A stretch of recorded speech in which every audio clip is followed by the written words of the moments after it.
Kicking off the list at number 10, Together at Last. Remember when you were a kid and your mom would bump into their friend at the grocery store? That was the worst. While they caught up for what seemed like hours, you were bored out of your mind just staring at like bags of rice and cleaning detergent.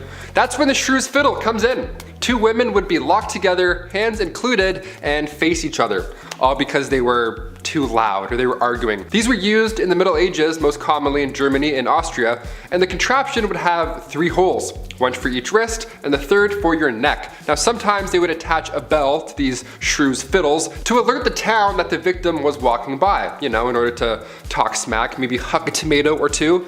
But the double fiddle, that was the worst. You weren't released until the argument had settled. Some families have an argument shirt where they put the 2 little siblings in and they can't take the shirt off until they get along. This is like a horrible medieval ages version of that.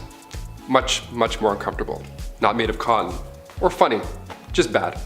Just all bad. Number 9, point blank period. Alright babes, let's try not to shudder, but let's talk about periods for a second.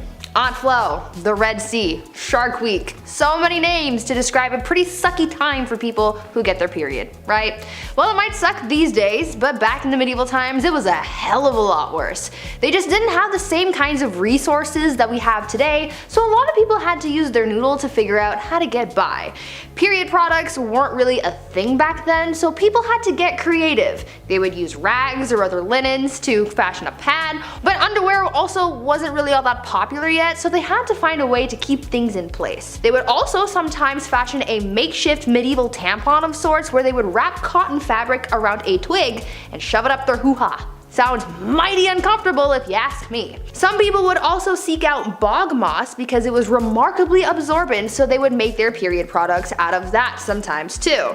This type of moss garnered the name blood moss because of its use in treating wounds and use in period products. For other people who just couldn't create these kinds of things, they would just resort to wearing red the whole time, so everything just kind of blended in. Menstruation, but make it fashion. Number 8, the ducking stool. This next one requires so much effort as like a team. I can't believe this was a real thing.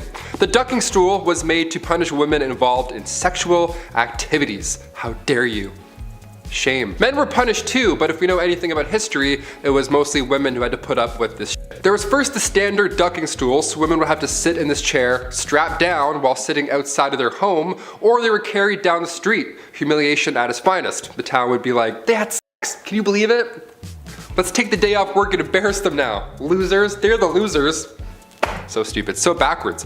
The second version of the ducking stool was essentially the same thing, only it was ducked into a river over and over and over again to cool her moderate heat. At least that's what French writer Francois Maximilien Misson says. They should cool off all those angry villagers, if anything. I don't know, dip them in the river. They're the ones burning with rage because somebody who lives over there had sex once.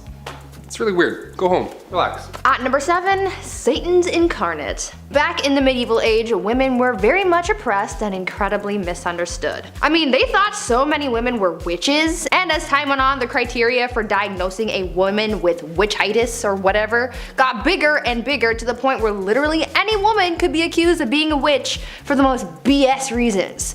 Back then, people thought that women were Satan's incarnate, and so they were predisposed to sin, and therefore, they had to be witches. Logic, not quite present, but go off, I guess. There were 4 reasons why a woman could be considered part of the devil's posse. 1, because it was believed that women are foolish and gullible, which is why they turned to magic. 2, because women are insatiable when it comes to their carnal pleasures, and so they seek out help from the devil to satiate their needs. 3, because women talk a lot and we speak lies apparently. And 4, because women are weak, and the only way we can seek revenge is by using magic powers and spells. Now what in the balls is this all about? I don't know. Maybe men in medieval times were just jealous that they couldn't kiki it up with the devil, or because they knew deep down that women run the world. Number 6, nosy neighbor. If you were a man back in the Middle Ages and you had an affair, well, you would have to pay a fine. And then that's it. You would go back to your life. But if you're a woman, like everything else on this insane list, it was so much worse. Affairs happen a lot, okay? It's normal. Remember that Ashley Madison scandal back in 2015? It sucks, but also it's not surprising at all. This isn't news to us. Back in the Middle Ages, women were treated the worst for these affairs. They would take their noses off. They would literally take a woman's nose and or ears off of their face, because they had an affair. Frederick II used to punish adulterers by using rhinotomy. That was the removal of one's nose. The whole point of this was to make the victim unattractive. Isn't that the worst thing you've ever heard? This is a real thing people did, swear to God. Thing is, nobody is running around confessing that they're cheaters. Somebody has clearly spilled the beans, so they knew what was gonna happen if they got caught, yet they would still rat each other out. Meanwhile, the guy just pays a small fee. Snitches get stitches. Just saying.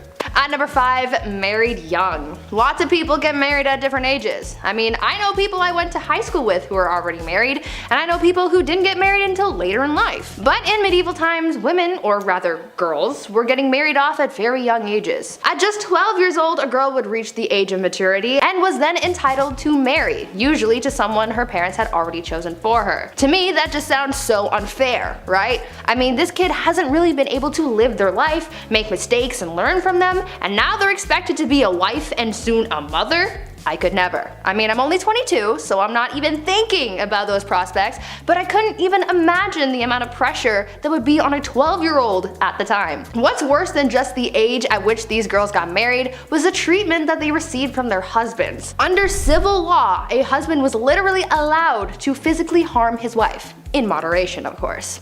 It was actually a medieval tradition for husbands to, quote, treat his wife as a pupil and teach her manners. As you could imagine, this made a lot of wives really mad, and so many wives offed their husbands. But things rarely got better after that, because if they were caught, they would be sentenced to burn at the stake. Note to self: don't get married in medieval times. Number 4, the walk of shame. We've all heard the term walk of shame at some point, but what does it really mean? And also, where did it originally come from? Well, it was originally referred to as a skimmington or rough music. And no, it doesn't mean they would blast Slipknot this whole time. This was done to wives who were bossy or overbearing. They would be forced to walk through the entire town barefoot. All those crooked, horrible stone roads, ankles just toast. It was horrible.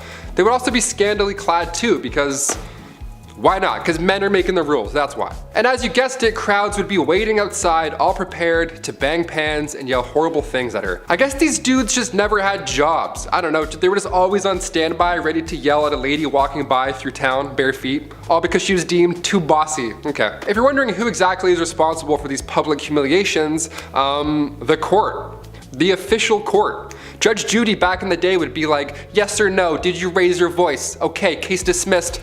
Take your shoes off, we're done here. What a joke. At number 3, ladies of the night. Sometimes you gotta do what you gotta do to get that coin, right? We all have our side hustles and dead-end jobs to be able to afford rent and whatnot. And sometimes we're not exactly proud of the work that we do to make money. It was the same back in medieval times. People had to find any means to make money, and for a lot of women, they used what their mama gave them to support themselves and their families. One of the more positive sides of life for women in medieval times was the fact that being a woman of the night was actually a recognized profession. Later on throughout the times, this profession would be deemed illegal, but in medieval times, it was as common as being a baker or something. These women were actually considered to be merchants because they sold their bodies as if it was any other sellable good. Being a woman of the night was such a common and widespread profession that nearly every town in medieval times had a brothel, even in towns with small populations. So yeah, maybe they didn't have that big of a marketplace, but they no doubt had a place where you could go see some quality mommy milkers. Number 2, grand theft witchcraft. If you were a woman in the Middle Ages, you were accused of being a witch pretty often. They thought women communicated with the devil, like Bree mentioned earlier, just because some townsfolk with 3 teeth said so. Great, thanks Abe. Good job, good report. The punishment for practicing witchcraft wasn't a heavy fine like guys who cheated, but they would be burnt at the stake. This was popular in Scotland along with drowning. Those are the 2 big ones. Remember earlier how I said women would sometimes be dipped into a river or a pond? Well, they would also sometimes just be left there. It's called witch dipping, and depending on if she floated or sank, that's, you know, witch or not. The dumbest thing I ever heard. If you were charged with treason or witchcraft, that was the ideal punishment, because it surely beats burning to death in front of an entire village. This all got out of control come the start of the 17th century with the Salem witch trials. That's when people were like, you know what, I think this is wrong. I think we should stop, let's put this torch out, I think we're good. That's when 19 people were executed for being witches. God forbid you knew how to do bedmas in the Middle Ages. Also, that's a lot of coordination to get that many townsfolk together and be like, okay, you need this, how many people are standing here? Almost like you would use basic math to figure that out. You're a witch too. Spoiler alert, we're all witches, because we know things. I don't know. I hate this. And finally at number 1, crimes of the heart. For some unknown reason, people were really out here in these streets in medieval times trying to accuse women of everything. Witchcraft was a common accusation, but the other common crime that women were often accused of was adultery. But you see, the thing is, someone could accuse a woman of adultery even if she never had physical contact with another person. Now, how the heck does that work, you ask? Well, it depended on where these people lived. During the medieval age in the Byzantine Empire, it was considered adultery if they spent a night outside of their husbands' or parents' homes. In Slavic parts of Europe, a woman could be considered guilty of infidelity for simply going to a public event. I'm pretty sure with this logic, if you even breathed in the same general vicinity of a man, then you could be accused of adultery. I mean, what the F is that up? The only bright side, I guess, is the fact that when it came down to punishments for adultery, men usually got the worst punishments in comparison to women. However, they would be accused of this crime way less often than women, so I guess in a way we still got the short end of the stick. Damn it. Number 10, Julie d'Aubigny, a sword-wielding opera singer? Yes, sign me up please. I am so here for this. There is so much to unpack about this story. So she was born the daughter of the secretary of King Louis XIV's Master of Horse. She moved to the court of Versailles in 1682. Her father was an expert swordsman and educated her alongside the boys he taught because she was his only kid. She even dressed as a boy and excelled at the sport. She ran off with a fencing master and toured, showing off her skills to wide audiences. One audience member, however, couldn't believe she was a woman because she was so good, so she flashed the crowd, who responded with complete stunned silence. She began singing at the Marseille Opera, where she met her first love, a young woman. This woman though was packed off to a convent by her family, and Julie followed to help her escape. They burned down the convent and ran off together, and she was actually sentenced to death by the parliament, but Julie would continue to live on, one adventure after the next. She would later be pardoned by parliament and continue to go on to become an opera star, and had many other lovers. Number 9, Bettie Page. If you're a fan of pinup art, then you almost have to be a fan of the one, the only Bettie Page. She is the one who defined the art form. Page was an American pinup icon who scandalized society with her risque and alternative kink modeling photos. We can thank her for the bikini, as it was Page herself who made it popular. Pop stars to this very day model themselves after her, her iconic haircut being found on stars such as Katy Perry and Dita Von Teese. Her poses in her famous photos were found in music videos such as she had a massive amount of influence. She redefined a sexually repressed era with her free spirit and unabashed presentation of her sexuality, but she was taken advantage of a lot of the time. Bettie actually didn't make any royalties after her prince until Hugh Hefner got her an agent, but by the end of the 1950s, Bettie walked away after a nervous breakdown and retired as a born-again Christian. There was a lot of suffering that Bettie didn't show to the world or even admit to herself. Sadly, the woman whose face everyone knew was diagnosed with schizophrenia due to severe trauma from her childhood. For years, no one knew if she had even passed away, but people were still obsessed with her until she was finally tracked down for a documentary. She refused to take any photos but would give interviews over the phone. She finally hired a lawyer to try and recoup some of the money she lost for her image and spent her final days living with her brother in LA. Number 8, Cleopatra. Cleopatra, the woman who had the world talking all the time. She made sure that whenever she entered the room, all eyes and ears were turned in her direction, jaws on the floor. She is one of, if not the most famous Egyptian queen to ever have lived. Believing she was the goddess Isis herself, she prepared dazzling entrances wherever she went. But it wasn't just her looks. In fact, some accounts say she wasn't actually particularly outstanding in that department. It was just the whole package in how she presented herself. It was indeed her wit, charm, intense intelligence that had men and nations kneeling to her. Her brother slash husband wasn't a huge fan, as it was clear she was always trying to get past him to hold the whole title. But one way she overstepped her husband was when she had herself delivered to the Roman Emperor Caesar wrapped in a carpet, naked. She easily won the senior emperor and gained him as her lover, and eventually she even won the Egyptian throne, soon to become the famous Queen of the Nile. Number 7, Mary Laveau. Mary Laveau is an absolute legend in practice and by lore. Her mysterious past and practices made her the absolute talk of the town. She was the voodoo queen of New Orleans. Voodoo or Voodoo is a combination of West African religions brought over to the Americas through the slave trade. It then blended with Christianity and the traditions of indigenous peoples. Marie was the first generation of her family to be born free, but due to laws and practices of the time, Marie and her husband bought and sold around 8 slaves in their lifetime, though it was also believed that she aided in the escape of slaves as well. But what she is most famous for is her work as a voodoo queen in New Orleans. Many wealthy and politically connected individuals paid Laveau to aid in personal advice, intervention, and protection from evil energy. She also worked as a hairdresser, which gave her access to information regarding her clients because honestly, let's be honest, everyone's hairdresser is their therapist. Honestly, what didn't this woman do? She also ran an orphanage and helped many children have a safe home. Laveau is a popular figure in legend and lore due to her relationship to the occult, but her role in society was much larger and a little bit more scandalous than that. Number 6. Luisa Casati. Also known as the Divine Marquise, we have yet another woman of mystery on this list. Luisa Casati beguiled everyone she came across. She was a young, well-born heiress who married into the Lombardy aristocracy. The mundane was an insult to her. She dressed in extravagance wherever she went, dyeing her hair fiery shades, darkening her eyes with makeup and contouring with kohl. Her guiding principle in life was to imitate art, as opposed to art imitating life. But due to her extravagant presentation, she became the muse of dozens of famous artists. Thanks to her immense fortune, she traveled the world, leaving a trail of lavish parties that even Gatsby would gawk at.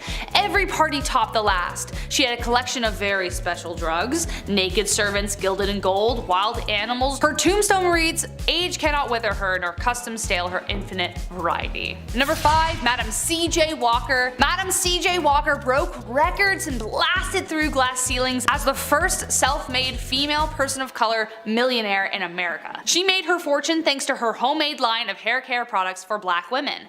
Her parents were slaves who worked in Louisiana, but she was the first of their children to be born free after the Emancipation Proclamation. After an experience with hair loss, she created the Walker system of hair care. She had a knack for self-promotion that started by selling directly to the clients and then employed beauty culturalists to hand sell her wares. She not only continued to build her business, but she also kept a hand behind her to help lead future generations toward success. Walker used her fortune to help fund scholarships for women, donated large sums to NAACP and the Black YMCA, among other charities. An absolute legacy.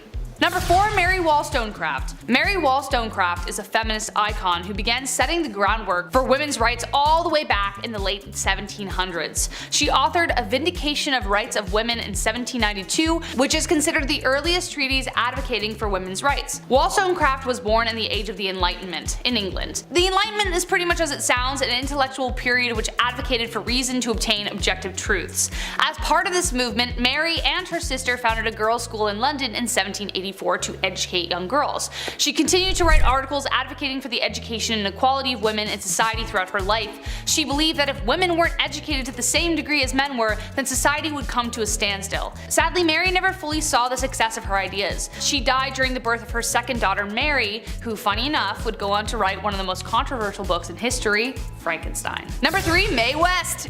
I see a man in your life. What, only one? Mae West. As sassy as she was on screen, she was even more so off of it. Her wisecracking, quippy sensuality became a sensation people couldn't get enough of. West started out in vaudeville and Broadway before she hit the big screen, singing and doing acrobatics. By 1926, Mae began to write and produce her own plays, the first being titled Sex. Her performance was of a woman of the night, and you can imagine the stir she caused. It also earned her an 8-day jail sentence for corrupting the morals of youth. She loved to ridicule social attitudes towards sexuality, which became a part of her trademark style. She was also a big supporter of the gay community, even writing a play called Drag as a celebration of drag in New York City, on top of it being a living room comedy. As you can guess, this also stirred up some serious controversy. But despite it all, West seemed to enjoy the reaction of the private and reserved public, loving every minute that it made her famous. Number 2. Marsha P. Johnson. Marsha P. Johnson is most famously known for her work to help support the LGBT LGBTQ+ movement in New York City for nearly 25 years. Marsha played a key role in the Stonewall riots that found the gay pride movement today. She was a drag performer and black trans woman who did everything she could to advocate for trans youth, homeless people, and people living through the AIDS epidemic. She even used money she earned as a night worker to help fund a refugee for homeless people. Along with fellow activist Sylvia Rivera, she founded STAR, Street Transvestite Action Revolutionaries, which created a safe place for homeless trans youth to sleep and feel safe. It was the first LGBTQ+ shelter in North America. Sadly, however, Johnson never got to see how far the movement would take the world, as she died in 1992. Her body was found in the Hudson River and it was ruled that she took her own life. However, many suspect foul play, as her case was never actually investigated, they just assumed. Many activists believe today that someone had indeed taken her life. Marsha P. Johnson danced, performed, and rioted her way to making the public listen to the voices people were afraid to hear, and her legacy lives on today.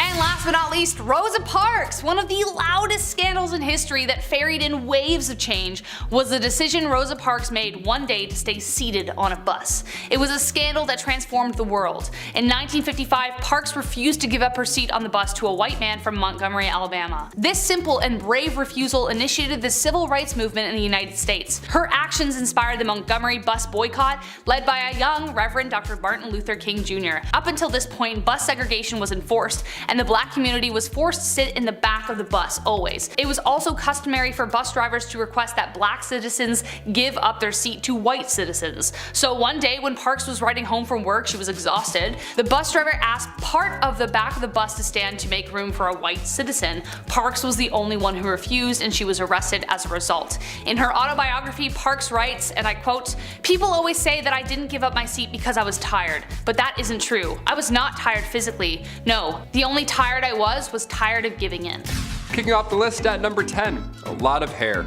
To kick off this wild part 2, I had to include the tale of the woman who ate her own hair.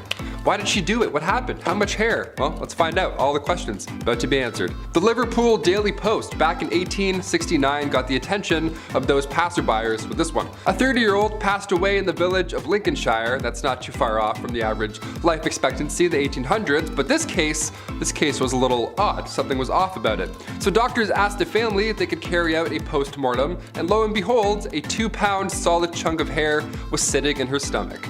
It caused ulcerations of the stomach and ultimately caused her death. What a horrible way to go out. The woman's sister didn't know that over the last dozen years or so, she had been casually eating her own hair. Just one piece every now and then. Ultimately, it added up. If you know anybody that's eating their own hair, pass this on. Send them this video. This sounds rather uncomfortable.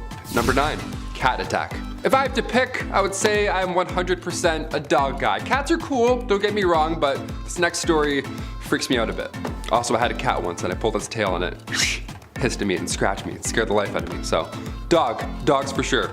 Back in 1870, a rich woman had put her time, energy, and resources into cat breeding. What a fun little hobby and lifestyle. She had tons of cats, she loved them all equally, and they loved her. I'm allergic also, so this story is my nightmare on a level. But it does sound like a cute time, I'll admit, that's a nice way. Especially like in the Victorian era, what a lovely little pocket of fun. 1800s, a lot of candles, everything being extremely flammable, disaster hit often in Victorian times. And in 1870, a fire broke out of this young woman's home, and the cats were sadly trapped in the house. They made it out alive, but by the time they made it out, the 2 maids that had kicked the door open to rescue them, they had gone full primal. The cats just attacked them and it was all bad. The fire in the house had obviously scared them, so when the doors were open, these 2 maids were both attacked by them at full force, essentially, all of these cats. Like, what a horrible thank you for saving all of their lives, you know what I mean? Number 8, quick divorce.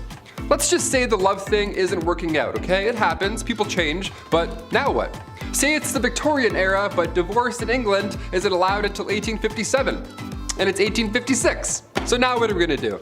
Well, considering what list we're on and which part it is, it's pretty wildly unfair. If you were the wife, you were getting sold in this scenario. How horrible is that? Wife sellers, they were a thing. That was a legitimate business. How horrible. Yeah, you were getting sold if you were the wife. How horrible is that? Wife sellers was a legitimate business. There were auctions. Public auctions would be done. You would watch people bid on marrying your wife. At like noon, middle of the day, people are walking by like, oh, do I have any change? Hang on. This is insane. One real sale that happened in 1862 was in Selby. The asking price was a beer. The asking price for This person's wife was 1 pint. Sold, just like that. That's crazy. Sold, drank, now I'm married. That's insane. Other times, most of the time, it was a rather expensive exchange. I feel like there are plenty of cases where this would honestly be the ideal scenario. Just get it done in one day, whatever. Peace. See you again. Bye. You're the worst. Number 7, the Great Famine. We're gonna lean out of wife selling for a hot minute and include the boys for this one. Yeah, come on back in, you're all guilty. The Great Famine took out everybody, not just Victorian women, of course. Back in 1845, potato crop that a lot of the Irish population was relying on was no longer available all of a sudden. A group of microorganisms just wiped them out, just like that, and in result, around 1 million folks died or had to leave. It was draconian law and British ruling that made the exported food hard to reach people that really needed it. So this famine led to Irish independence and anti-union movements. Little fun bit of history I had to include on this one. Number 6, the Brooklyn Theater Stampede.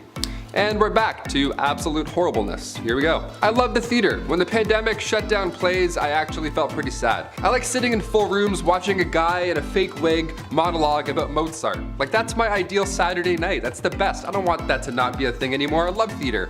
But today we have an obnoxious amount of distractions that can take you out of the experience.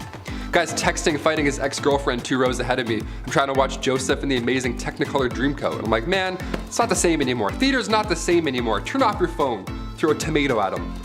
It can be distracting. Exit signs can also be pretty distracting. But we need them. We definitely need them. Because in 1876, the Brooklyn Theater caught fire after a single lantern fell over on stage during a performance.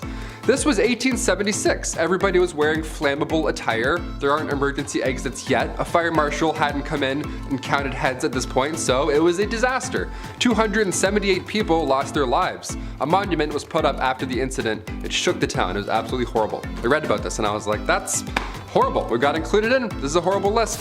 Number 5, the hobble skirt. Yeah, so when people can't get out of burning theaters, it's stuff like this to blame. Just from this 1910 headline alone, I'm glad we don't have hobble skirts anymore. The June 12, 1910 headline reads, "The hobble skirt is the latest freak in women's fashions." The latest freak. Skirts that are so tight around the ankle that locomotion is seriously impeded and speed is impossible. Nice. I'll take 2, debit. Doesn't that sound like a bad time? Why would anyone want this? Sounds like you're gonna be late for everything. French designer Paul Poirier made these to free the bust, to free the, have a lot of room in here, whilst shackling the legs. So you in turn you can't move. Just what you need to move around uneven stone roads, I guess. Love the practicality on this one, Paul, thanks. Despite how ridiculous and unsafe the hobble skirt looks and acts, only the wealthy could afford such a thing. Shoot! Oh man, must be nice. I'll just be over here wearing jeans like an idiot. Middle and lower class women wore skirts with slits or buttons so they could, actually walk around. Yeah, what fools. Oh, sorry, you want a button? I don't speak broke, sweetie.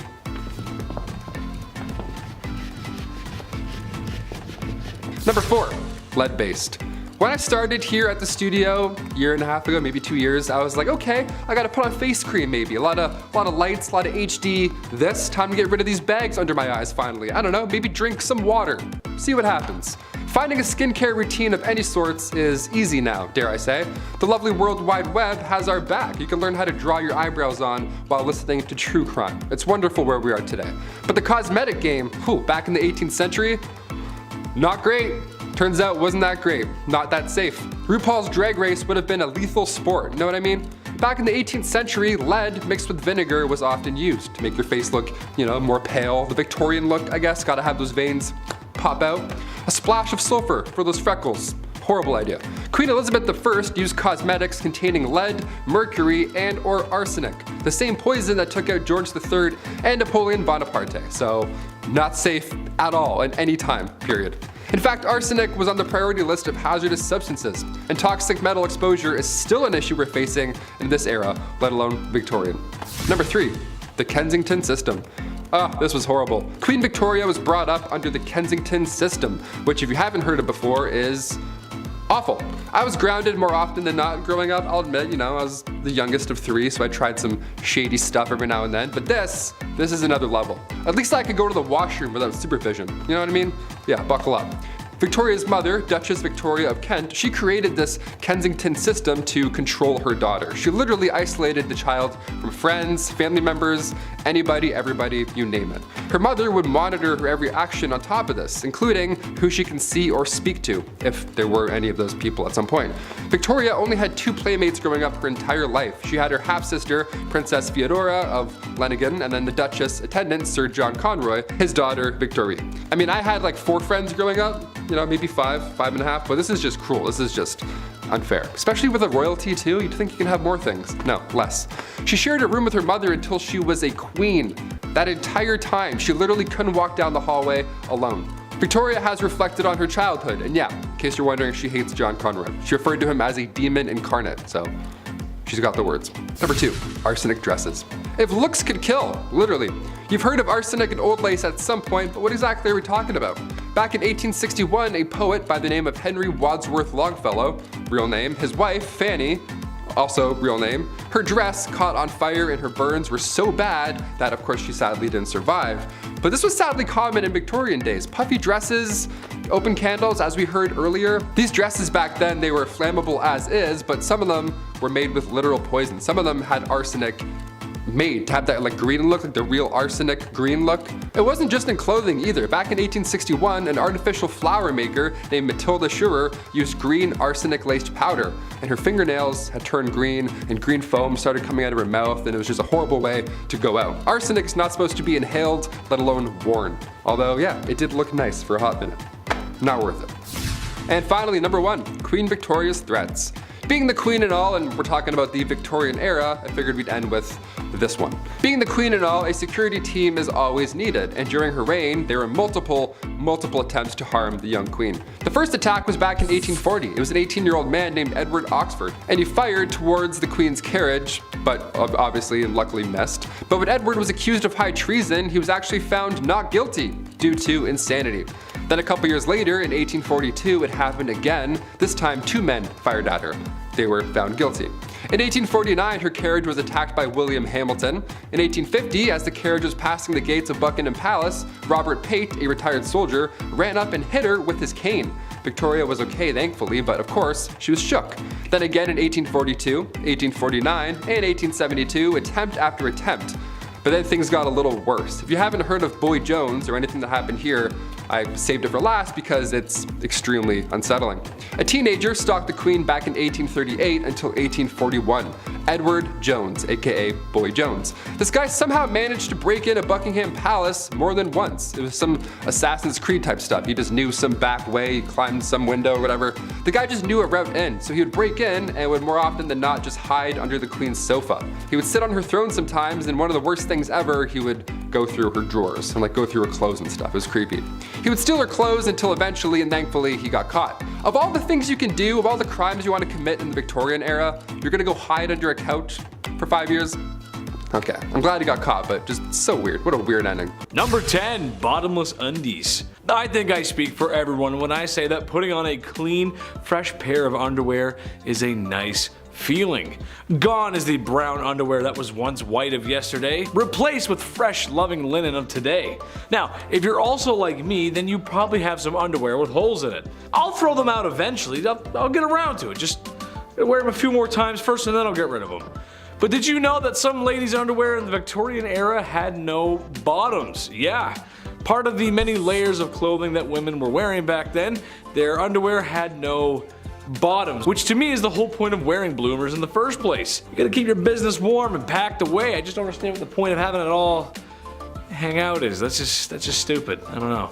Number 9, no razors. There's a joke about the 70s, George W. Bush, and garden hedges here, but I'm gonna let you fill in the blanks. Basically, this is a time in history where you cannot hop in the whip and drive on over to your local hair razor dealership because there ain't no whips and there ain't no CVS.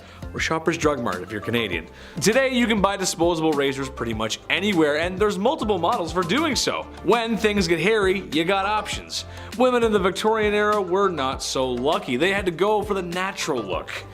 Now, not that there's anything wrong with that, it's just I feel like a girl's gotta have her options. She gotta be able to, you know, do her own thing. Why not? Number 8. The dirty Thames. When you think of Victorian England and the people, there's only really two classes, the wealthy and the ones who are broke and sound like they're from Peaky Blinders, love. Yeah, that's right. However, even for women of high esteem with their bottomless undies and lady maidens growing a flush, the streets of Victorian London weren't very bourgeois, to say the least. Muddy dirt roads, thieves, beggars, and a really bad smell. It just didn't smell very nice. Oh, and also a really scary guy, but we'll get to that in part 1. But perhaps the most disgusting was the Thames River, which after years of treating it the same way Brendan Fraser was treated after the Mummy franchise was over, it wasn't a good look. It was full of filth, sewage, garbage, and animal cadavers, so much so that it was said you could walk across the river on top of them. That is no place for a lady to be. Ooh. Number 7. Calf ear appetizers. This one goes out to all the folks who like their steak well done, as this may be too much to stomach. Given the way food was prepped and handled back then, I would agree with most folks that cooking the devil out of your meat was probably just the safer bet. Sucks for me because I like my steak rare as you can make it. Blue, almost, honestly. I love it like that. I am also willing to bet that most of you folks who like your steak well done aren't a big fan of fat and gristle. I also love fat and grizzle. I just like meat, what can I say? What I'm getting to is calf ear appetizers. Yes, cooked calf ears, which I'm pretty sure are just like pure cartilage. Higher class women could often find themselves at parties where they would serve up this chewy delight. You'd probably just be chewing on that for a while. I feel like most people wouldn't like that. Is Chris a cartilage guy? I don't know, we'll see. Number 6. Hand cleavage. This goes for every inch of the skin, really, but women had to cover up back then. That means no ankles, neck, or God forbid a wrist. If a man saw a wrist, they would act, ooh. Well, I don't know if they were that down bad, but women of higher esteem wore gloves. There's etiquette to gloves. It was all part of the culture, which means only women with dosh could practice such glove etiquette. I say no woman should have to cover up. She should wear whatever the heck she wants when the heck she wants to. However, with the gloves, I believe there's a separate issue. I have an issue being a big dude with asthma. I sweat a lot more than the average folk. It just sucks, but if I was a fair lady with those gloves on, well, I might want to leave them on. Wouldn't want to ruin anyone's appetites for calf ear appetizers because the smell and the sweat, it just, ooh, be gross, ooh. Number 5, dresses too big. This is something I'm glad isn't a thing anymore. I'm not a person who likes to dress up. I'm a simple dude. Casual and comfortable is my forte. However uncomfortable wearing suits is, I like to think I clean up well. And I understand sometimes you gotta wear drip. It's just how life goes. Sometimes you gotta dress up. I just don't think people should be showing up to any formal events in cowboy boots and a popped collar shirt. I've known a few of those people. But what I'm really talking about here is the obtuse size of women's dresses and just the whole culture of women's fashion back then. It's just crazy. Large and overbearing dresses with enough material to use as blankets when you sleep. I know that couldn't have been fun. It's horrible. Especially with my sweat problem. A few hours in a suit and maybe a few beers later, and the first thing I'm trying to do is take the suit off. It gets tight and sweaty in there, and it's just a lot of material. It's just too much. And doorways, trying to get through doorway. Ugh. Forget about it. Number 4. Fava beans. Well, after all that sweating and being around all that foulness, ladies needed to detox. How about a nice face mask made of beef? Yes, that's right. To keep their skin young and beautiful, they would drape a slice of beef over their face. Nothing like a little Hannibal Lecter before bedtime. Now, I hear you saying, well, Chad, that's not that bad. Okay, but think about this though. For the time period, that beef was probably yucky due to food processing practices of the time, and there's just no fridges. That means it was stinky. I hope it was at least winter before these ladies decided to beef up like that. This process of beef was supposed to rejuvenate the skin because beef contains some important vitamins for such. I can't recommend that. You just walk in with the beef and, hello darling, yes. Gross. Number 3, hot Christmas. This is just so dumb. I'm just gonna go ahead and tell everyone at home right now not to do this, because I know some of you, and some of you are gonna be like, oh, thanks, Chetty, that's cool. No, don't do it. I'm a doctor, a lawyer, and a firefighter. Basically, this was a super fun game that felt like something out of Johnny Knoxville's head, not Victorian families gathering at Christmas. Basically, they would gather at Christmas to play a game called Snapdragon. You get a bowl of raisins and almonds, you pour some brandy in there, and maybe one out for your homie, and ignite the brandy. Once the bowl is on fire, the family will compete to see who can grab the flaming treats and eat them the fastest. Okay, second degree burns are not how I want to spend my holiday season, and also, in a time before smoke alarms and a modern fire service, this sounds like a really bad time. Grandpa could lose it out of his hands. Drapes catch fire, the house burns down, probably the whole neighborhood. Just a bad idea. Also, I hate raisins, so setting them on fire? Yeah, I'm out. I don't like raisins. They're gross, dude. I don't like them. Number 2, crypt pics. Look, it's a part of life.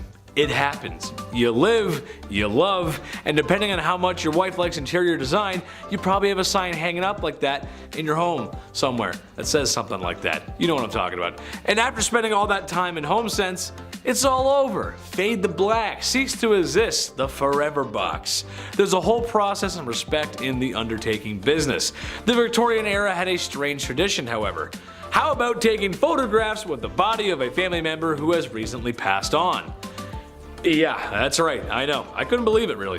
People would sit there for minutes taking photos of those who are no longer with us because the process of taking photos was not great. This isn't the digital age, after all. This is something that the crypt keeper would make you do. Keep them in the album or something. Just not for your everyday family, man. That's just weird. Yes, now we're going to take photos. Like, that's just weird, you know? It's just weird. It's weird. Number 1, Jack the Ripper. Listen, the women of Victorian London feared this guy. And how can you blame them? A terror that seemed to come from nowhere and could strike from anywhere. Humans unaliving other humans is nothing new, and it probably won't be old. It won't get old soon. This is what we do. It's kind of our thing. But this was the first modern serial unaliver. Jack the Ripper's identity has never been found. It's only been speculated, and some studies suggest that it has been revealed, but it's really hard to pinpoint something that happened that long ago. He was nasty and the crimes were awful. The photographs of the crime scene do not exactly follow today's media rules or decency, as it's really just horrible and it's just really messy and bloody and just gross. It's kind of hard to talk about this era without Jack the Ripper. Women should feel safe at night no matter what era it is. That's right, ladies, I'm on your side. Number 10, farming. In a world with a lack of food, not because I ate it all, which is honestly a good reason, peasantry had to work on their farms, not only to feed the rich, but also themselves. So if the men in your household are ill or sick, then that means it's Rivet Rosie time, or farming Fran time, whatever you want to call it.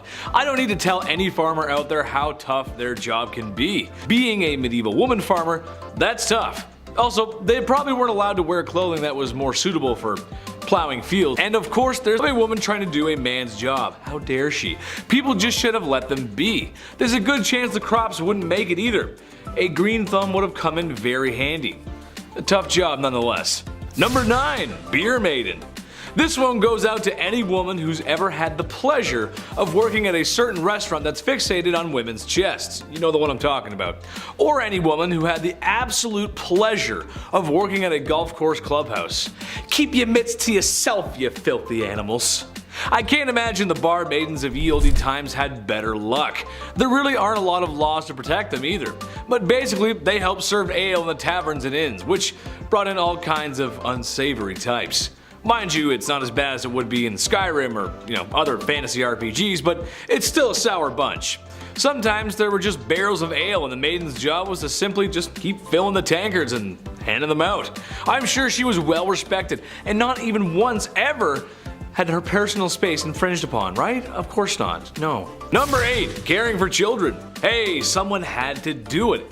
A woman's job is never done. At least that's what my mom, my aunt, my grandma, and pretty much every woman I've ever known has always said. Okay, sure, I was a little bit of a handful. I was loud and energetic and I loved to talk. Teachers always said I was a distraction in class. Alright, maybe I was, and maybe I still am. Okay, I am. But at least the women caring for me had the modern amenities of the 21st century. A fridge full of fresh food, washing machines, cars, and a solid structure with 4 walls. So you can imagine if you had to deal with a kid like me back in ye olde times, just with none of the nice stuff that makes life today a lot of fun. Ye olde Chetty running amok. Oh mother, mother! Number 7, the streets. Unusual to most, but very common to women of ye olde times. When you're a woman who's got nothing, sometimes you gotta give something. That something just so happens to be what's hiding in your pants. It's a profession that's as old as time, and it will not be going anywhere anytime soon. Women work the streets. I don't think that's anything to be ashamed of. Number 6, Joan of Arc. It doesn't get more unusual than the savior of France. England and France were having a go at it, if you will, which, if you know history, was like round 12 of 100. Anyway, it wasn't going too well for France. It was going rather poor, actually. The same kind of poor I got on my report cards under the paying attention section.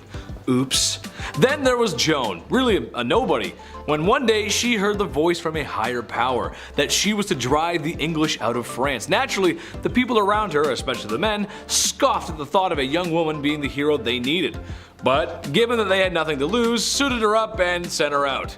Plot twist, she did very well, like crazy good. The Battle of Orleans proving her grit. The English were so confused and disgruntled by a young peasant girl defeating their armies, they thought it was only proof of one thing, that she wasn't a sign of God, but rather a sign of the devil. How dare a woman beat us in that's man stuff, you can't do that. Number 5. Queen. It is unusual. Most people didn't get to be royal. I mean, think about it, seriously. Although I'd certainly like to be, I can't just imagine it. King of the internet. King of the black hoodie, nice, or king of the Chinese buffet. My point is that while women in medieval times didn't get the respect that they deserved, and every girl does, queens just had it better, and that's unusual. The queen might not have been as well respected as the king, but compared to the peasantry, she was fed, had 4 walls around her that didn't leak or wind would, seep through or blow down, and wasn't working herself to the grave every day to provide for a king and queen that didn't think very much about them. That's a really hard life to live. Number 4, cooking. Chief, somebody had to do it. Although, there's something that tells me the food wasn't that good. This isn't exactly Gordon Ramsay's 5-star cuisine. Beans, cabbage, eggs, onions, bread, and of course beer or ale to wash it down. The peasantry just didn't have the same access to food like royalty did. Although with a list like that, it sounds like it's a fast-track way to an upset stomach or some really grody gas, dude. It was women who would often be preparing those delicious dishes. Besides the hours I would spend on the commode after visiting a commoner's house from eating that, the taste is something worth talking about, I think. When you guys are cooking chicken, for example, what are your favorite recipes, spices, flavors? Let us know in the comments, I'm curious. My favorite chicken is barbecue chicken. Brush a little Diana sauce. Medieval folks just didn't have that. More upsetting than that is the lack of spices in general. While there were some, anything not local would have been crazy expensive and not available to common folks. Medieval women did the best with what they could when they had it. That's just how it goes, Chief. I talked to him, he's a chef, he said it's alright. Number 3, nuns. It makes sense, honestly. Becoming a woman of God was honestly a good career choice for a woman. For starters, you become a woman of God, and that means you're protected under his vision. Thank you, Jeebus. And people need that back then, seriously. Secondly, it would also give you a place to live. Some nuns stayed in one town and others traveled where needed, staying in monasteries and convents where it was possible, and probably more comfortable than living in the mud and stone huts that the serf women were living in. And lastly, they got rulers and sticks, and if someone was bad, they would punish them when they misbehave. Oh, sorry sister, I didn't mean to say naughty words in the classroom. I guess you'll have to spank Chetty now, ooh. All jokes aside, this might have been one of the best things for a woman to be, besides royalty or marrying rich. It's just how the times went. Number 2, landowner. I was shocked by this one too, honestly, but yes, women could own land. Sort of. It wasn't a blanket green light, it's a bit more confusing than that. Some could, some couldn't. There was a few rules here and there. They were stupid man patriarch poo-poo rules, but rules nonetheless. In Normandy, for example, only men and their sons could possess land ownership. In the Basque region, both sons and daughters could inherit land. In England, both could, but if there were any surviving men or brothers, then they would be considered first, and not women at all sometimes. So no, it's not as open as today, and you probably would catch some strange looks as a woman rolling up to an empty lot and staking your shovel in the ground. It makes life a lot easier if there aren't so many rules, and I know you guys agree with me at home. The less red tape, the better, right? And be nice to girls, be nice to women. Number 1, artists. This one hits home. I think Chris can agree with me on this one. A lot of male artists, writers, and poets get remembered from history, but there was a few decent female ones too. We gotta give them some spotlight. It sucks that males get all the spotlight. To me, this makes sense. In my experience, a lot of girls I knew growing up had natural talent for arts. I remember growing up in school and art class was always one of my worst subjects. No, not because I didn't follow directions, but my art never came out the way I wanted it to. I didn't feel the motivation, babe. I couldn't see the motivation. Most of the girls in art class just passed with flying colors. no pun intended. And for writing, well, besides my dyslexia, if you looked at a paper I wrote in the 6th grade versus a girl from my classroom in the 6th grade, what's the difference? Well, you can actually read hers. Mine are terrible. All grade school antics aside, notable artists and writers include Clerica Gouda, that's a cool name, and Hildegard of Bingen. Names you might not know, but for sure are worth a Google search. Number 10, Madonna. Remember the 1980s? I know, it was a super long time ago. Motley Crue was rocking the stage, Ronald Reagan was talking to Gorbachev, and shredding fresh powder had 2 different meanings. However, it's difficult to think about the 1980s without thinking about the most controversial star of the decade. Madonna. Yep, that's right. Which honestly is just part of her act, really. Every half a decade, she comes out of hiding and does something to upset conservative parents everywhere. She's had multiple wardrobe malfunctions and perhaps the most scandalous kisses on stage ever. Like that one time, at band camp, she kissed Britney Spears, and another time, she kissed Drake at Coachella, which is the most boomer zoomer thing anyone has ever said. She's the queen of scandal, but using it to her advantage, which honestly just makes a lot of sense. That's how she rolls. I was gonna say maybe I need a scandal, but nobody needs a scandal. I don't need a scandal. We're good. I'm a good boy. We're gonna stay good boys. Number 9, Kim K. Did you honestly think I was not going to mention her? I mean, in reality, we could throw the whole family in there between the Pepsi commercials and, trying to bury some lethal car accidents. But if you were around a few years ago and you were a surfer of the interwebs, perhaps you remember a certain video of certain fame that made it onto your screen. And I talked to the chief, who's a social media manager, and he said, that's not it. She somewhat shed the backlash from the video, but I feel like only because so much other crazy stuff has happened since. She married Kanye, had a kid, broke the internet, and is now possibly linking up with Pete Davidson, which would explain why Kanye didn't show his face at the Super Bowl. I wouldn't either, you know what I mean? You're Kanye West, and then have you looked at Pete Davidson lately? Oh. Number 8, very nice. Pamela Anderson, I like. Be my wife, very nice. Anyway, speaking of tapes, she probably had one of the worst bedroom leaks ever. That sounds like someone just wet the bed. No, what it actually means is footage of a certain bedroom act between her and Motley Crue drummer Tommy Lee. Or, in their case, it took place in more than just a bedroom. Famous for her biological assets and acting career on Baywatch, the leaked tape doesn't leave up to the imagination and would leave anyone blushing. Please be my wife, please, I love you so much. Number 7, A Galaxy Far, Far Away. Carrie Fisher, the daughter of Hollywood royalty and every nerd's first unhealthy obsessive crush. Trust me, I know. I mean, can you blame them though? Oh baby, those space rolls in episode 4 just make the nerdies randy, baby, yeah. However beautiful and tantalizing the princess from another galaxy may be, she's not without her scandals in real life. I can't say exactly what she was partaking in, since YouTube would hunt me down like Order 66, but let's just say the snow on Hoth wasn't the only fine white powder the princess found herself surrounded by. It was the late 70s, and if you've ever seen the Star Wars Christmas special, then you can understand what I mean by fine white powder. You'd have to be to make that. If you've seen it, it's awful, it's terrible. The princess also found herself in a Harrison entanglement, meaning she was having an affair with Harrison Ford. Honestly though, he's pretty handsome, so I don't blame her there. Dude's creeping into his 80s and he still looks good. It's just strange to think that those on-screen kisses may have been more real than we thought. Ooh, scandalous. Number 6, Viola Desmond. This one goes out to the American fans because you might not know about this one, but Canada? Well, we had our own Rosa Parks. A very similar story too, actually. Viola went to the theater in Nova Scotia one day in 1946, where she ended up sitting in a whites-only section, because that's just what it was like back then. It was terrible, naughty, way better than that now, honestly. After this proved to be too much for most white people, she was asked to leave, where she rightfully refused. The whites-only section had better seats, naturally. She was removed and arrested for trying to cheat the government of tax. The one ticket cost more and they thought she was trying to cheat it. It's just a messy story, really. She fought it in court though, and it might not have gone exactly to plan, but it was a huge step forward in civil rights, and you can now find Viola on the $10 bill, the first black woman to appear alone on a bill note. She's remembered for her bravery and courage, especially during Black History Month. And I think actually, real quick for the editor, hold on. Here's some living history right here.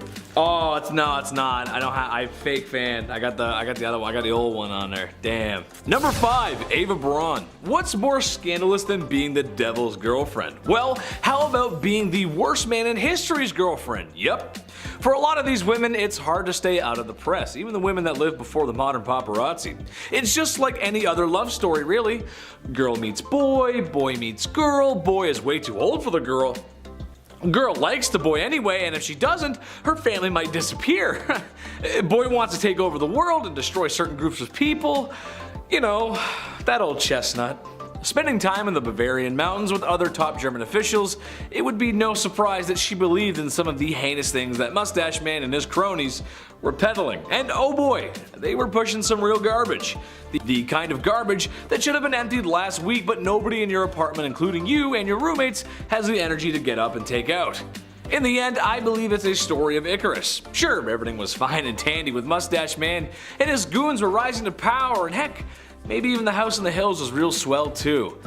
But they got too big, too mad, and too bad. Honestly, they were naughty. Don't do what you did. So the international community came knocking. Eva and the Mustache Man would not get off the floor to answer, because they were dead.